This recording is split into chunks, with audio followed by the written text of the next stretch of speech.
If there's ever been a bigger edition of Friday Night Football, we honestly can't remember it. And it's only on Fox League.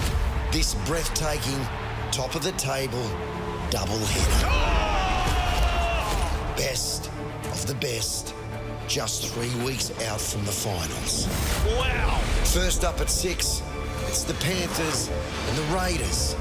The NRL's 4-time straight premiership champions up against 2025's feel-good story, the competition frontrunners. 2 super heavyweights. That's followed by the Storm and the Bulldogs, second versus third. We have a game, folks. We have a game. And what about the coaches? 4 different humans with one common denominator.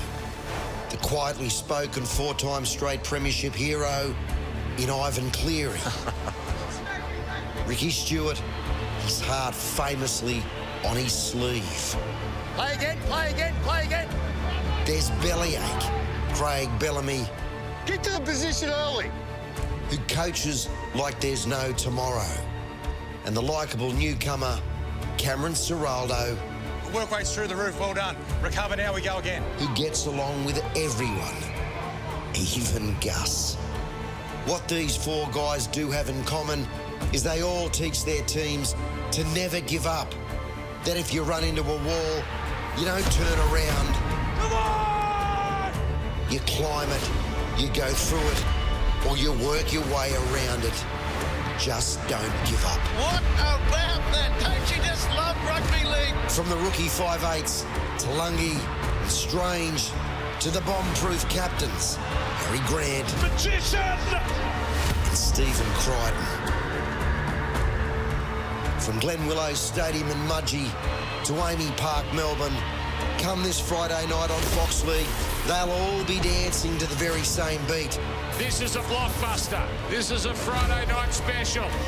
Because no big-time winner in this great game has ever given their best and regretted it. Or worse still, failed to believe in those around them. Newcastle have won the grand final. What a moment! That is stunning! Sensational! How good is rugby league? Welcome to NRL 360 Rugby League from every angle. Joining me, the great Gordon Tallis, Dan Ganane and Michael Carianis, and we have a massive round of Rugby League coming your way on Fox League, none bigger or better than the Raiders taking on the Panthers. We talked up the Raiders last night, Gordy, but for the Panthers, they need to win if they want to finish top 4. Yeah, how good's that opener again? But yeah, look, mate, the Panthers, obviously they were going along great. The hiccup last week, but there's still a chance of finishing in the top 4, and I think that they need to, because there's a chance of getting a week off for the Panthers. The only thing that might derail them is tiredness towards the end. Biggest night of the season in more ways than one. Not only the best collection of teams in a 4-hour period, but you got Melbourne can lock up second. That's huge. If they lock up second this week, they're probably going to finish there anyway. Now they can start to plan. Do they stagger their rest? Do they do it all in one go? If Canberra wins, same thing. Penrith, if they lose, they actually... Top 4's pretty much out of the picture. How do they then play it? Do they stay in the top 4 picture? Dogs test of credibility. There's so much on the line. The bigger games are still to come, but there's so much on the line. Yeah, it's going to answer a lot of questions and cast a lot of doubts over some sides as well. There's no doubt about that come the end of Friday night. So what a round and what a way to open the round. Can't wait. Ivan Cleary has admitted the Panthers are prepared to take on the finals from outside the top 4. Take a look. We'd obviously like a top 4, but it's out of our hands, to be honest. So, at this point, we just want to be able to make the top 8 and get there playing well to give ourselves a chance to actually do something when we get there. Dan, you mentioned that trying to win the premiership from outside the top 4 is probably too hard and never been done before. Yeah, but if any team can do it, if any team's going to do it, can they do it? If anyone's going to do it, it's them. Here's a question. I don't know the answer. Are they almost better off losing this week? Takes top 4 out, They know they're playing knockout football. Then they can rest some players. Get a home final. Well, that too. I don't think with Penrith, honestly, they can win anywhere if they're when they're at their best. But they've been up for 3 months, right? They haven't lost in regulation for about 10, 11 games. Do they need? You did it in '99 with the Broncos. You got on this hot streak. You got to week 1 of the finals. The tank was empty. Gassed. So blessing in disguise. And frankly, I think it'd be so exciting if they came from 5th to 8th. It'd be a different way for them to win. Time in a long time. I think if it finishes with Broncos and Penrith outside the top 4, I think both those sides would worry the top 4. You think the Broncos can win the comp? I think, yeah, absolutely. From outside the 4? Absolutely. If they freshen up, Carrigan looks a bit tired. If they can get all their players back and they're fresh, absolutely. Okay. I think Penrith definitely can win the comp from outside the top 4, and I thought Brisbane could as well until those injuries a couple of weeks ago. Adam Reynolds should be back. Ezra unlikely, Selwyn unlikely. So they're just another injury away from potentially being ruled out of finals contention, well, premiership contention for mine. But I definitely think Penrith can win the comp from outside the top 4. To answer your question, I don't think they want to lose this week. No, it was obviously not. No, but I'll explain. I actually think that they're still on the rise. Like, I don't look into last week's result too much, and I think I said it throughout this week on NRL 360. I thought they were close to the better team. Their first 40 minutes was fantastic, and I was watching that 40 going, they are the favourites. Then they got a few tough calls. Melbourne always staying at they're a great team, and they got it done. But I actually think they'll beat Canberra this week, and that's kind of how I feel and how much I hold them in high regard. Not only with what they've been able to do, but what they've done the last few months. They are the real deal. Now, you said you've never really seen Nathan as frustrated as he was in that game. Yeah, after the game. Yeah, very rarely does Nathan remonstrate with officials, right? He's usually cool, calm, collected, even speaking to him on the field. After the game, you sensed a level of frustration. And it wasn't the performance, right? It was the call around the field goal, right? That's what he was frustrated about. So I wouldn't read too much into it in terms of them feeling under pressure or anything like that. But it was a level of frustration, I guess, that's generally not seen amongst the Panthers. Where did you tip the Raiders to come this year, Mick? You tell me, Braith. Oh, I can't remember. Not me, though, yeah. Last, maybe. Hang on, let's have a look, because I think they've got it. You got it? No, we don't have it. We don't have it. There it is there. Oh, what about the serious photo? Yes. Do you like the photo? Yes, I love it, yeah. It's a beautiful photo, yeah, Mick. Thank you, mate. No one knows where to put their hands in those shots, you notice? By the way, Dolphins can get the... You know what? It's a bit unfair because you're not probably alone here. And I hate doing tips at the start of the year because you can be exposed. Look at the Dolphins, the Warriors. Yeah, it's going good. You're going great. Bro, this is all playing beautifully for Ricky. What you've said, Penrith are going to win, not that that's incendiary, bringing up his tip, I think we're going to get siege mentality, Ricky, this week.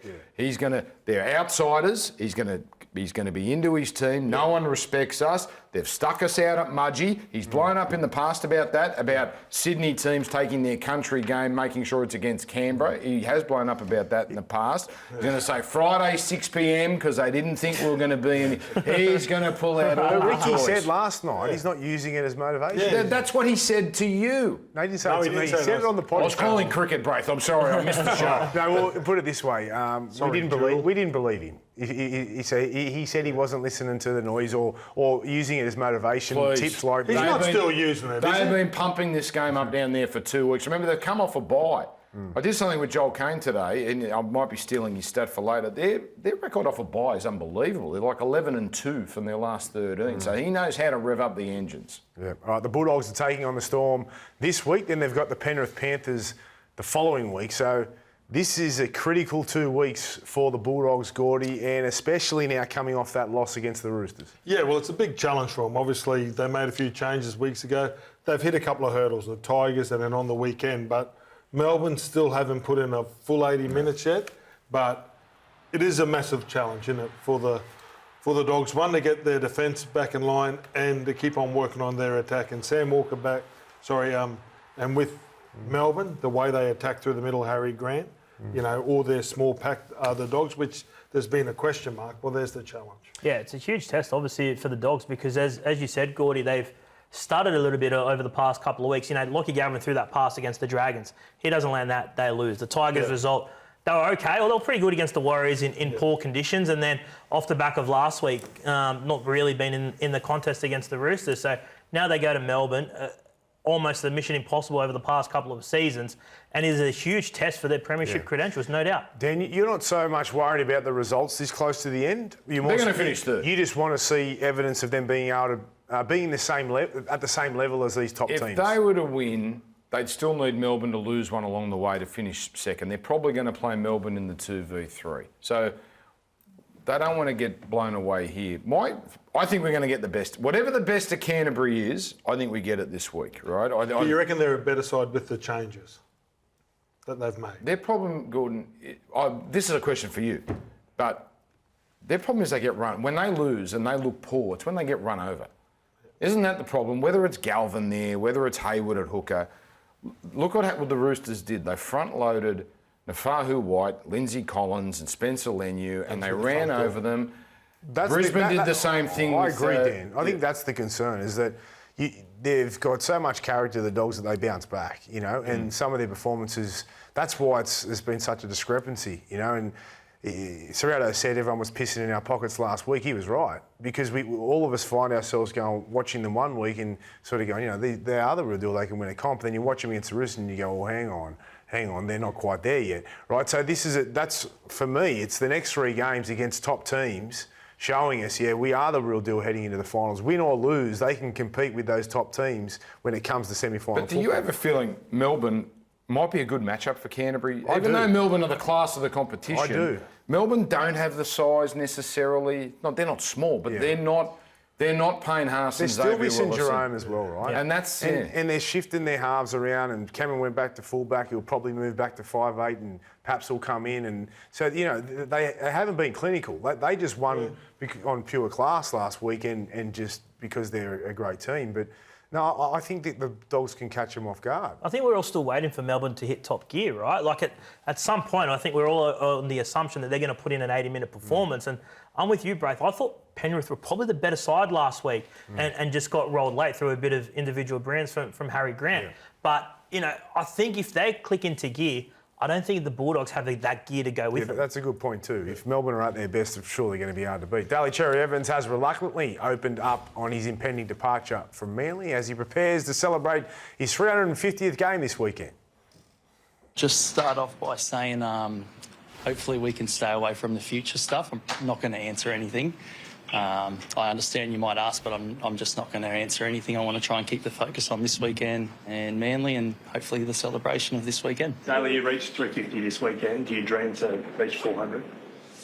At the moment, it does seem like it's so far away. The reality is I actually just don't know how long I'm going to keep playing for, and it would be crazy for me to think any more than just year to year. Does it make you have that thought at the second quarter? I mean, like any big life decision, you are always going to wonder if that's the right call. I sat on the decision for a while before it, so I don't think so. I think it's going to be all right, yeah. Do you know in yourself when you will make your decision public? Not really. No, I just know now's not the right time. You had the option to change how everything played out this year, the initial announcement, everything after that. Would you go back and change how it was done? I think I've been through bigger decisions than this one.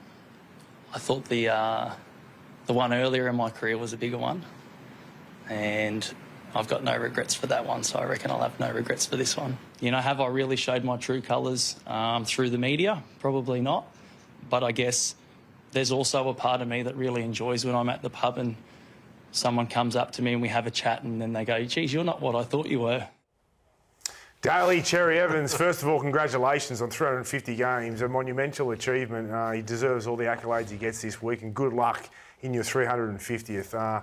Interesting press conference. He said he didn't want to answer any questions re his future, but he ended up having to do it. What do we make of that? Oh, look, it's very DCE, right? Like, he's super polite but guarded, and that's probably how he's been through his whole career with the media at times. But look, he's a guy that is super respectful of the media's job, right? And he's been on the receiving end a few times. He's touched on it, on, you know, some barrage of criticism for backflips and teammates having a crack at him, all these sorts of things, right? And even the way he handled the start of the year. But look, I don't think the problem that we've got is that when he came out at the start of the year, he goes, look, this decision will put an end to it and we'll put the distractions away. That's been proven wrong. It's interesting how he did say there is this kind of persona out there about him because of the way he's portrayed in the media or the way that he communicates. I just want to say one thing. Actions. I want to say one thing though, Gordy. I've met him and he's a great bloke. Yeah. You know, he's a fantastic guy. I've said the exact same thing to him once, right? Like I went away on a tour with him and I was like, mate, it's been so good to get to know you over the past couple of weeks because you're totally different from my interactions when he was standoffish as a journalist. You're saying, Gordy? Well, the action. So when he talks about the decision at the beginning of his career, that was an action. So when you let down people, and I was part of that, I rang him. So he let me down with his words and his actions. So that doesn't leave you, right? And then you go meet someone in a pub and you talk to them for 5 minutes, they don't know you. You can't hang your hat on that. People, I don't know if this is an Australian trait or in general, people want authenticity. I like DCE as well, right? But I think the most flawed athlete we've had, character-wise, you could say, was Shane Warne, the legendary Shane Warne. But people loved him because he showed you who he was. And he was unafraid to be the guy who... what he presented was unvarnished. And DCE said it there. I've always found him pleasant as well. I don't know him that well, but I don't have a bad word to say about him. But he kind of admitted there, I like going to the pub and people come up. That means he cultivated that. Yes. But he's not even being he's not being critical of the way he's been portrayed. I think he understands that he's aware of it. He's contributed to it, right? Yeah. So I've got no issue with it.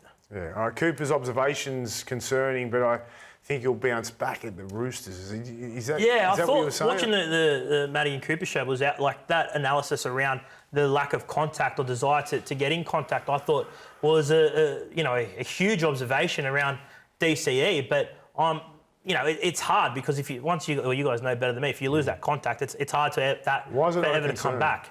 It is a concern, right? I'm not saying it's not a concern, but I feel like his talent is still there. We've seen glimpses of it the day that he got dropped from Origin. The next game he came back and produced a man of the match performance, right? So I think in a different system, with a different forward pack, with a different level of scrutiny and expectation, without the leadership role of being captain and the burden that he's carried this year, which has obviously affected his footy. You can say it hasn't, but it's clear cut that everything that's gone on has affected his football and some of his relationships potentially. Hold on, it affects your reputation.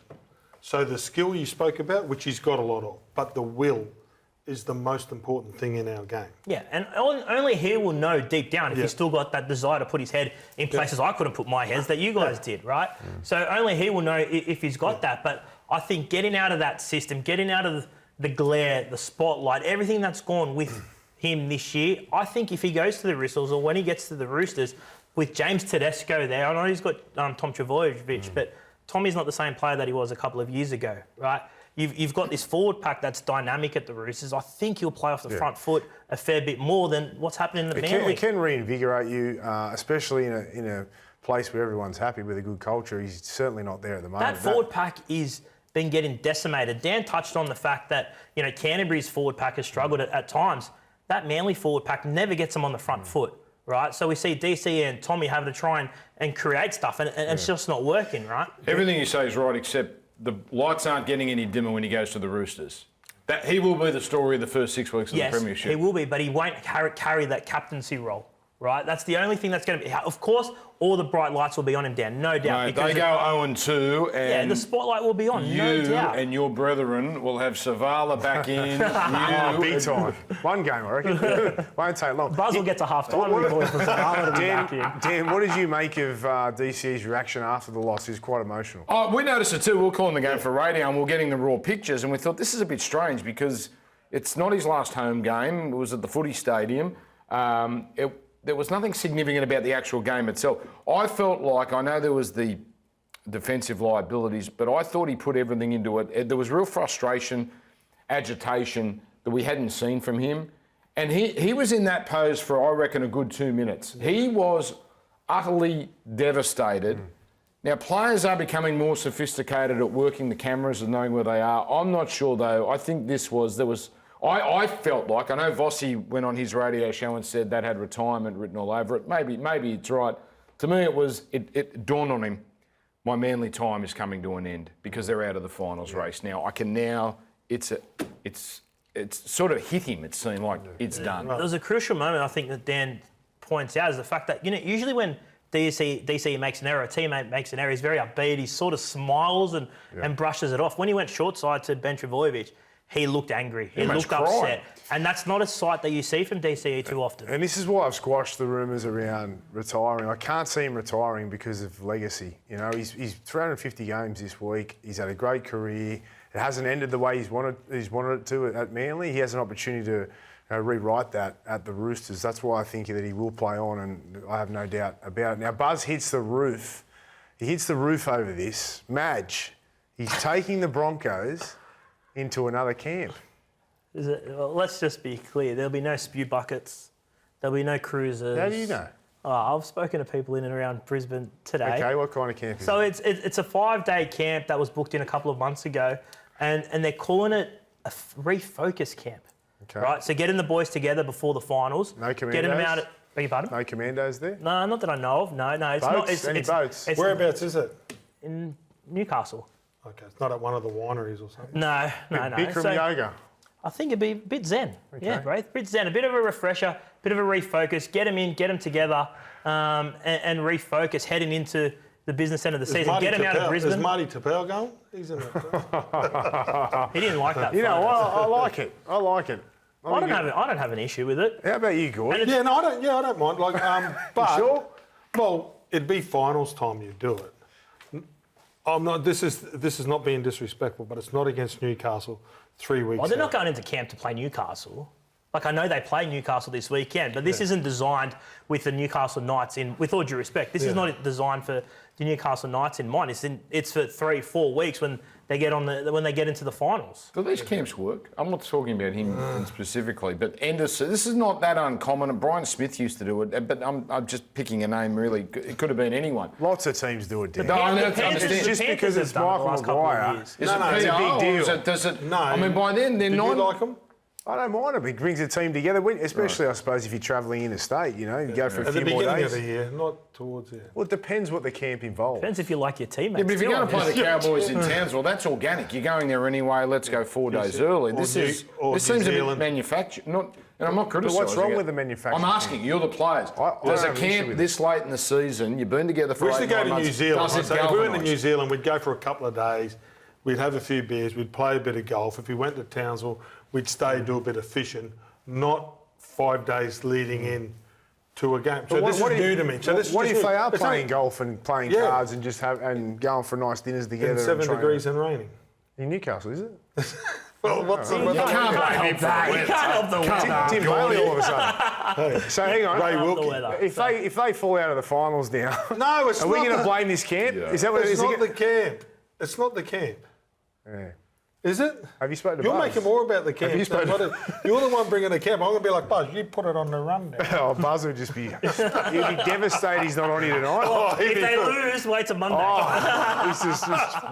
It's not the camp. It's just... All right, while we're here now, as Madge figured Reese Walsh out, that game on the weekend was scintillating.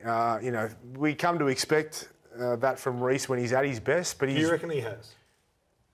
Or do you reckon Reese is just... I just think Reese is slowly finding his feet. Because the one thing that Madge has always stuck to his guns at here is, no, I want Reese to play like Reese, play with freedom. We've got to expect mistakes, but we're also going to see brilliance. Now, at times we've said Reese needs to find that balance. He needs to pull it back and more diamonds, less rocks. But, maybe that freedom and that responsibility and the respect now is Reese is paying them back. You just hit it on the head, right? Adam Reynolds tries to do everything. Ben Hunt, the experience he's got, went, Reese, you're the star. Why don't you have a bit more reign? And I think he enjoyed it because he didn't get the ball 5 times and want to score. He got the ball a lot more so he could express himself when he wanted to. Yeah. I thought that was pretty much the answer. His speed, the ability to get from the open to the short or vice versa in a split second and then read the numbers and one-on-one, the way he just glides and beats defenders and creates the extra man. He's a special talent. We haven't seen the best of Reese. I really believe he can be close to the best player in the game. His numbers are the same basically as 2023. That is, if you add his tries and try assists up per game, it's about the same. but his error rate's about the same. That's what you get with Reese Walsh. In 2023, one of the best players in the comp, he made 55 errors in 22 games, so 2.5 a game. You can't be shocked if he now has a game on Sunday where they sneak home and he has 6 errors. You can't blow up because that's who he is. He's going to give you last week, but he might give you a less than that game next week. You mentioned freedom too, Braith. He looks like he's freeing his body a little bit as well. He'd been, no strapping. He looks like he'd just get through games. He's been limping through games. We didn't see that last week. He looked really free, and I think that contributed to arguably his best performance of the season. Good point. Now, a very good friend, Dennis the Bullfrog Ritchie, with Bulldogs Bite. Now, I wish he was on tonight too, so we could question him about this. Do you guys want me to go? You want everyone else? No, it's too late. Anyway. Just don't wear his clothes. Now, he's questioning roles and the success of Parramatta, which we've talked up the majority of the year. We have seen improvement. We believe that we have. The last few weeks, they have fallen off their perch a little here. Do we agree with Bulldog or Bullfrog or whatever you want to call him? I don't. No, I don't. I get if you're looking at it clearly at wins and losses, right, in terms of where Parramatta... I don't think they've been as comprehensive as probably some had made out, but I don't think it's doom or gloom either, because you look at the fact that Mitchell Moses, he played 9 games this year, the fact that they've got a rookie fullback, there has been so much change. They had the Dylan Brown turmoil going on, so they've cleared out the joint. The Ryan Madison is not there, Sean Lane's not there, Joe Offering Galway. These are all guys that started the season out the door already, right? So I think they're building. You can see the structure of play that Jason Riles is trying to introduce, the game play in the middle of the field, the forwards interchanging passes, the sharp backline movements. They've unearthed a gem in Isaiah Yongi. We're going to be looking back in 5 or 10 years' time and judging Jason Riles on the first call that he made was to shift Clint Gutherson to sign Isaiah Yongi. We're going to be saying that is one of the greatest calls a rookie coach has made.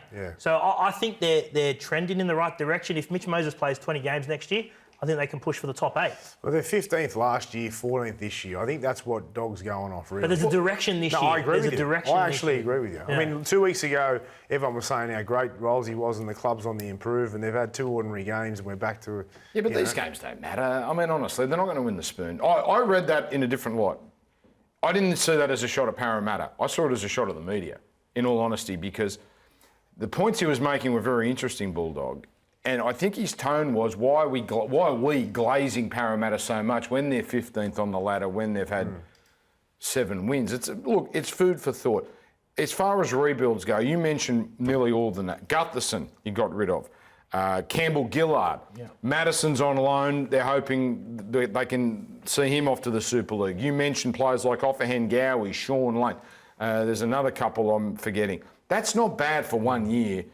If you consider that era's done, this is the new era, and you got to get 50, 60 games into Yongi and Papali and the Riley Smiths, and it's late in the season. I think you can forgive them for being a little off at this point. All right, we've got some breaking news from Bulldog Ritchie, who just reported the story about Parramatta. Tino's set to pledge his allegiance to the Kangaroos. Well, for now that is. I don't think this is official, but this is the story that's just gone up on the Daily Telegraph website. And if this is the case, this is great news for Australia. Huge news if it is the case, because all indications were that Tino was going to join Payne Haas and play for Samoa. So huge news, because you look at the Kangaroos middle, and it's pretty weak, right? It's probably the weakest middle Australia would ever put on the park, with Haas out, no Tino. So you look at that and you throw Tino back into the mix, and it's a huge win. But the only thing that I would say, if it's only for the Ashes, surely you're making a commitment to the end of the World Cup. It's only for the Ashes. That's our understanding. Surely you're saying, well... From that. Is it just for the Ashes and then he'll reevaluate, or may? It's good news, Gordy. You can still play for Queensland. There you go, I'm not going to start on you. I'm not going to start on you, Gordy. Dan, relax. I'm tired with that argument. Oh, well, you know what? We're staying here because, Mick, you've got a solution. Well, I've got an idea of the fact that when you look at what Origin has become and all these players putting their hand up for different countries at the end of the year, which I don't have an issue with, right? If you're eligible for whoever you want to represent, who am I to tell you who to represent, right? But I think we've got to try and build this international game, right? And get the fact that all these players are playing for Samoa and Tonga and New Zealand, and build a 3-game series, right? So we've got Origin at the moment. It kills the competition, okay? So that, when the new TV broadcast is done, I think we may see a period where Origin standalone, and everyone's craving out for more content during that period. Well, I think there needs to be a 3-match series on the same weekend, Samoa v Tonga, right? So then these players they don't have a choice. Well, they do have a choice. You play for New South Wales, Queensland, you play for Tonga, Samoa, and then that's it, right? You can't go at the back end of the year and go, I played for New South Wales here, now I'm going to play for Samoa or Tonga here. No. You're going to play for them, and we build that up, right? So it's a money-making machine, so the money can almost get as big as Origin and build it to be a state of Origin. What if those players wanted to play Origin, though? Well, then they play Origin. They've got to choose. So they have to make. You're making them make the decision. You have to make a choice. Everybody makes a choice. Yeah, no, I'm just asking the question. Yeah. Everybody makes own stuff. But if you build that game up, so all these guys will have to make a decision. Yeah, why not? Okay. Yeah, why not? And I've got no issue. You can choose. You can choose whichever one you like. I do not have an issue. Do you know what? And to make it even better, all the Samoan kids playing in the Queensland competition, let's have a state of origin, Queensland versus New South Wales, Samoa, and just keep on building their game and help them build their product, like from within.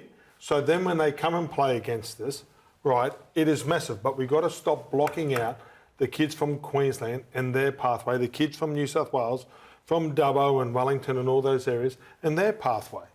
And eventually we're going to have it, and don't forget, in 10 or 15 years' time, we're going to have a PNG side that's going to be competitive as well. So throw them into the mix. You're very quiet over there, Dan. Yeah. No. I like your thinking. I like where your head's at. But you use the term money tree. If the NRL is obsessed with one thing, it's they want to grow the money tree. They're not going to shake the money tree and risk it. And they're not going to touch Origin. This is why all these things, I understand your passion, Gordy, and you bled for that Australian jersey. So when you talk about players having to commit to a state, to commit to a country, I'm not going to, as just some yahoo, argue with you because you've done something most of us haven't done. You have too, bro. But at the same time, this is the biggest money tree. It's a money forest. The NRL ain't going to, they might tweak it and make it 2 weeks in between games, things of that nature, just so we can improve club football. They're not going to muck around with it. They had to during COVID and they got caught out when the audience was cut in half and they had to play the games in November. I would be stunned if they made drastic changes to Origin, including eligibility, the eligibility situation. Do you think Origin's impacted if those guys don't play? I don't. I don't think Origin's impacted. I think Origin will still showcase the greatest 34 players on the planet playing against each other. Well, that's one thing I've said. Origin will always be great. It will survive everything. And then I was talking today, right? In my era when I was just finishing, I think the biggest superstar player in our game was Sonny Bill Williams. He didn't get to play it. State of Origin was still around. Sam Burgess, superstar, didn't get to play. Benji Marshall was lighting up the screen. But see, they're the extremes. They're the extremes.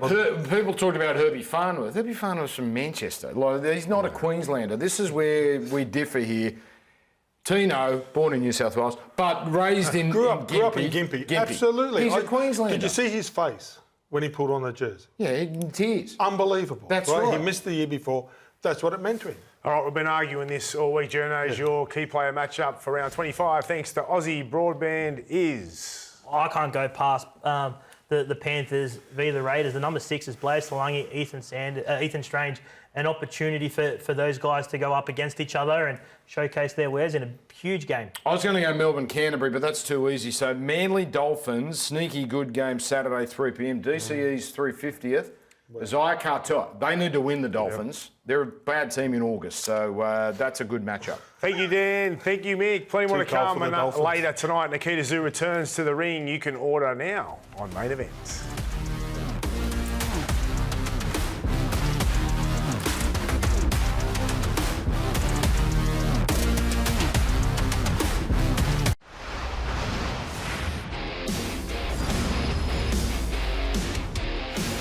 Out here, the King Tong here, Fleming and Harris the beater. Rattleman for all he was worth. Zavala, on a mission. Billy Army kick out. Got a good chunk of Radley. Tracy, he sees Watson, gets around him, but he doesn't get around Lenu. Looking anything like shot. Tackle. Campbell got in there on Wilmerdoo, who was in the process of regathering possession. Welcome back. Those are our crunch time hits of the round. Thanks to Red Rooster. Now it's time for the Legends Agenda with Ben Elias and Billy Moore. Hello, Legends. G'day. Hey, lads. Huge Friday night of footy on Fox League. Huge. And it starts with Panthers up against the Raiders. We've spoken about the Panthers quite a bit, but the Raiders, did any of you two see this coming from them this year? No, to be honest with you, I didn't. I think they're at least a year in front of themselves. It's scary how good they look. Reminds me, going back into our time, the 87 Raiders, they got themselves into the grand final, lost it, and then by 89, all those young kids came through. They should have won 6 in a row. That side was arguably one of the greatest of all time. I can see so many things in this side that remind me of that era of the early 90s. It's scary. They're going to learn so much from 2025. And there's no reason why they can't go all the way this year. Yeah, you know what? The funny thing about the Raiders, they've only lost one game this year to a top 8 side. And, mate, their momentum and Sticky, I played a lot of football with and against Sticky in my days, so I know how competitive and passionate he is. The answer to your question, no way in the world did I think most punters out there would have seen the Raiders being so dominant. They haven't won a minor premiership since 1990. Yeah. You guys know that 1990 team. Oh, off by heart. Outstanding. What were they like? Well, Hey, Billy, have a look at it. Well, I played 2 preliminary finals against that great team, 91 and 94. Lost them both. They went and won the grand final that year. Look at it. It's an immortal, and there's half a dozen Hall of Famers in that side. The thing about it, they were never dead. No. They were never beaten. I remember Laurie Daly once beat us at North Sydney Oval. We were leading by 18 points with about 15 to go. Yeah. They beat us 22-18. Laurie Daly did it. But if he didn't do it, Mel would do it, or Ricky would do it. Yeah. And this current team has multiple points of attack. Yeah. Very hard to defend against. And you see the number 7 in that side was obviously Ricky Stewart. And, mate, he has involved all the ex-players, I can assure you. And one thing I do know about Sticky is he really believes in history and culture in clubs. And, you know, he's worked bloody hard to get where he is now. He deserves everything that comes his way. He just deserves, I think, success after success after success. He deserves it. What about the Panthers? They were coming last after round 12. Yeah. Their turnaround's been amazing. Do you think they're a chance to give this competition a shake? Yeah. Well, that's why the game's so good, Gordy. Yeah. I can pick almost half a dozen sides that can win this premiership. No one out there watching right now can say to themselves, put hand on heart, that their side's going to win this premiership. And especially now, this mob were coming last not so long ago. They have put game after game, the authority that they've just shown to the rugby league world that they could do this 5 times in a row. Well, mate, they are a chance also. The thing I love since round 12 to now is the way they've improved their defence. Their structures were so weakened by the turnover of players, and on the edge, they were loose around that CD defender, and you could just see they were leaking points. Yeah. They've now got the Penrith of the last 4 years. They can choke you. Oh, yeah. They can squeeze you, and they can play the weight game. And last week they missed Yo. He's back this week. He's such a crucial element to their attack. Yeah, they are. But I just think if their defence is the way it was in the last couple of years, they're every chance of winning again. Yeah, they played fantastic last week. What about Harry Grant and his dive? Benny, you were really good at acting in your day.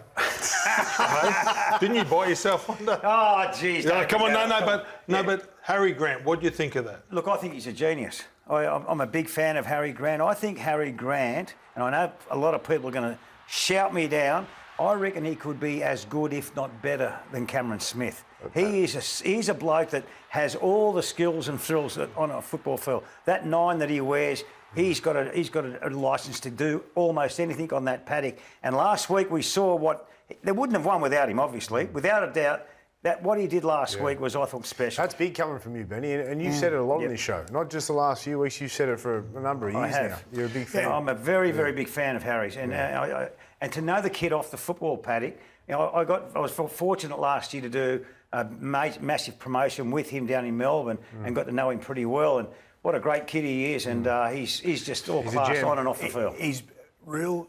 I suppose greatness lies in the fact that he's now developed where he almost has time to plan what other people don't have time to do. And I thought last year he wasn't at his best, but this year, Gordy, he's come back. The way he played for Queensland, what he's doing now for the Storm, he's now reaching the point where you go, you are the best player in the game. Yeah, he's taken over that leadership role like no tomorrow. Like Cameron Smith was the leader, Cooper Cronk, all the great players of the past. but he's just taken now that responsibility. What about the dives? All right, not so much that one. The ones in tackles and, you know, high shots, players lying down when they're just getting touched and, you know, what do we do here? How do we fix this? The thing about the dives where it gets hard is it's very subjective. A referee's got to work out what Gordy did and why he did it, the motivation. Did he actually take the dive or not? Now, Gordy's too much integrity to take a dive. But I just find this case here, did he legitimately take a dive? Was he clever enough to make it look like it? That's right. And that's where our game's great, where there's limits the amount of subjectivity. You don't want the referee involved in the game too much. That's my real worry about how we work out the dives. That was entertaining, Billy, wasn't it? Well, I think it's it is. theatre. I think it is. He's taken a dive, legitimately taken a dive. The one thing you don't like is this day in our game when you find blokes do take a dive and then a minute later get up and they're fine. Yeah. So how do you stop that? It's hard. Very hard. Now, the Dogs, they take on the Storm. They've been up and down, you know. They've been up and down. They've looked great and they've looked average. The changes from Serrato, are you concerned with them now? Has he done the right thing or the wrong thing? If they get beat this week, they'll be barking mad, I can tell you. I said barking. They'll be barking mad. I am telling you, without a doubt, they'll be under enormous pressure, more than you'll ever know. This game is probably one of their most important games. So, well, definitely whilst Serraldo's been the coach, this game really is a big turning point for them. If they get beat, I can assure you, they want only success out there at the Blue and Whites, I can assure you. They are under enormous pressure to create history in the making. They are a half a chance still to make a half a chance to be minor premiers. But what a big game. I cannot wait. They can't play in the wet. That's one thing about I've noticed in 2025. So they've had trouble in the wet. They did win a couple of weeks ago on the wet. They did. I know they got touted by the Bronx at Lang Park in the wet. No, they've lost a few games. Tigers. That was their first one they'd won. The key, they were 9-2, and they subtly manipulate the 7 and the 9. Was it needed? Well, they believe they needed to get more points. And that's why the Galvin's there, for that sole reason that he brings points.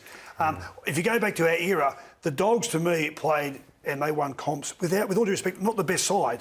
They had the best culture. That's a good culture. The good thing has just disrupted that culture. Good thing about this game is the scoreboard is the denominator of whether you're going well or not. And that is so important now with the Dogs. The Dogs 4 weeks ago were leading the premiership. They were leading They get Galvin over at the Dogs. They change. They get rid of Sexton. The number 9 now is Reed's really upset and he's not given his whole heart. They have got certain dramas. If they get beat this week, I promise you not, there's going to be a lot of finger pointing. All right, now it's time for What Do You Lovin'? Thanks to Maccas. Billy, what do you loving about this weekend? Super Saturday, Seagulls v Dolphins, 10 v 9. This is the chance for the Finns to stay in the hunt to play their first ever final series. Must win. Must win. Well, mate, I'm going to get the Big Mac meal for sure. I'm going to go home. I'm going to watch the Panthers play the Panthers playing the Raiders. Friday night, exclusive on Fox Sports at 6 o'clock. Cannot wait for it. And you know what? I even may have a little Chardonnay there with a nice Mudgee wine out there at Mudgee. They're going to be... they'll be... So a Big Mac and Chardonnay. Sounds like a good combination. And will you have Dog's jacket on as well? Dean Ritchie's jacket. Do you like this one, do you? All right, stick around, legends. There's plenty more to come. And after losing their first ODI to South Africa, the Aussies look to keep the series alive. Friday at 2 p.m, exclusively live on Fox Cricket.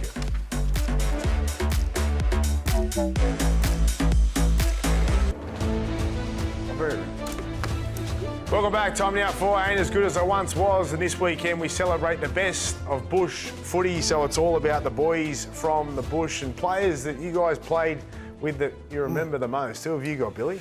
Well, I grew up obviously in the bush, Queensland, New South Wales, on the border, and I was lucky enough to play country under 17s. And Jason Deeth and I were only two players that got picked to go on out of the flogging against City, which normally happened. And Deethy, what a great career he had with the Raiders. He also went up to the Cowboys with South. Played South. Great guy. Great player. What about you, Benny? Who have you got? Oh, mate, I reckon I can guess this one. Yeah, probably. I'll let you deliver. My favourite man, obviously, Blocker Roach. You know, cut from Wollongong, came up as a young kid from 16 years of age. Mate, what a great player he was at front row. He was only a shade whisker behind Arthur Beecham, I reckon, Block. He was a great ball player, tough as they come. Always was strong on influencing, making sure that it was his territory and no one else's. I just love the way he went about his business day in, day out. Was just one of the best I've seen. He made my all-time great team. Like, of course. I put him and Arthur in the front row. Yeah. And Laz was off the bench. Oh, Lazo misses out because we love Blocker a lot. We love Blocker. We love Blocker. I'm sure you would have taken him under his wing as a city boy and shown him around the town. Blocky looked after me on the football paddock. Yeah. I looked after him off the field. I'm sure you did. I'm sure you did. When I first came, I didn't realise Mick Cronin lived in Gerringong. Yes. Would drive up. That's a proper country boy. He never left. No. He'd drive up to Parramatta every week to train and play. And I remember Singer was going to try and get him over to Newtown back then in '82, and he said he'd fly him up a helicopter from Gerringong to Henson Park every Tuesday and Thursday night for training. If he signed with the Newtown Jets, and Mick obviously he's still being a publican. I think the pub's been in his family for over 100 years. Yeah. What a lovely fellow. Honourable mention for me, Jamie Lyon. He's one I played with. Killer. Was he We War. Killer. Pig hunting. Yeah. And he missed the country, Jamie Lyon. He was one that he wasn't a city boy, you know. He got better as he got older. Oh, incredible. He was a great player. Yeah. All right, thanks, guys. Oh, welcome back, Anytime Legends. Up next, Joel Kane's weekend forecast, and following us, it's The Fan.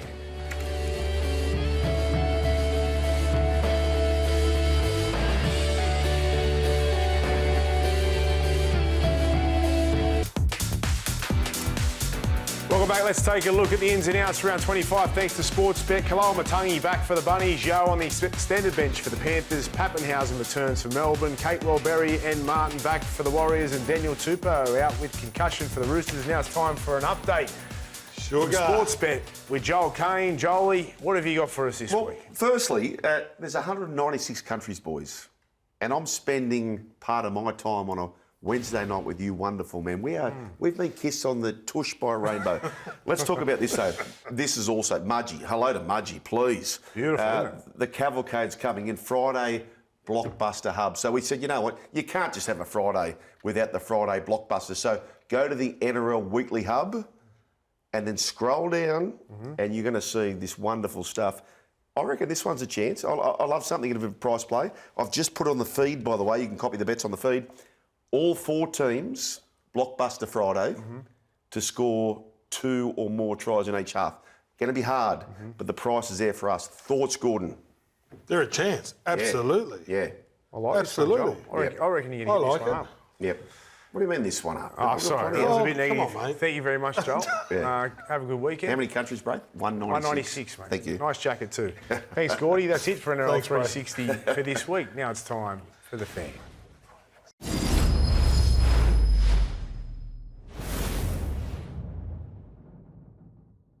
What's gambling really costing you? For free and confidential support, call the number on the screen or visit the website.